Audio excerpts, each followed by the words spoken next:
और तीसरा ग्रीन होता है। ऑरेंज कलर का मतलब होता है कि हमारे मुल्क के लोग एक दूसरे के ऊपर कुर्बान हो सकते हैं। और वाइट कलर का मतलब होता है कि हमारे मुल्क में हर जगह अमन ही अमन है। और नीचे ग्रीन कलर रहता है और बीच में अशोक चक्र रहता है जिसके अंदर 24 डंडियां होती हैं। और वो 24 डंडियों का मतलब पता है आपको क्या होता है? 24 डंडियां यानी 24 घंटे हमारा मुल्क 24 घंटे तरक्की करता रहता है। मुझे मेरे देश से बहुत प्यार है। हमारा मुल्क बहुत अच्छा है।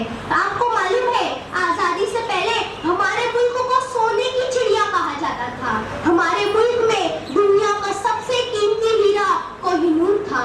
हमारे मुल्क को आजादी 15 अगस्त 1975 को मिली थी। इस दिन हम इंडिपेंडेंस डे मनाते हैं और 26 जनवरी को हम रिपब्लिक डे मनाते हैं। इस दिन हमारा दस्तूर लागू हुआ था, तभी से हमारा मुल्क जमहूरी मुल्क बना था। मुझे मेरे वतन के ऊपर बहुत फख्र है। हम ओलंपिक्स में भी बहुत गोल्ड मेडल हासिल कर चुके हैं और हमारे मुल्क में बहुत सारे टैलेंटेड लोग हैं। हमारे मुल्क में बहुत टैलेंट है।